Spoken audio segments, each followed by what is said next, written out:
કોઈ પણ નવી વાનગીમાં સ્વાદ વધારતું હોય તો એ છે લસણ, અને શિયાળામાં તો લીલું લસણ ખૂબ જ સરસ આવતું હોય છે.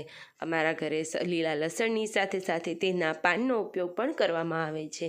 પણ જો આ લસણને તમારે બારેમાસ ઉપયોગમાં લેવું હોય તો તેની ટ્રીક જાણી લો. લસણના ઉપરના ભાગને અને ફોતરાને કાઢી લેશું અને આવી રીતના ઝીણું ઝીણું સુધારી લેવાનું છે.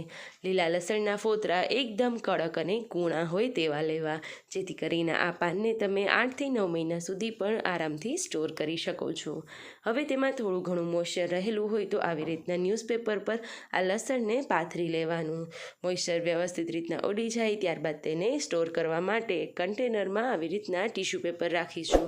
તેના ઉપર થોડું થોડું મીઠા આવી રીતના સ્પ્રિંકલ કરી દઈશું, જેથી કરીને લસણ બિલકુલ ના બગડે. હવે એ ટાઈટ કન્ટેનરમાં ટીશ્યુ પેપર આવી રીતના વાળી અને રાખી દઈશું. જરૂર પડે તેમાંથી ઉપયોગમાં લઈશું.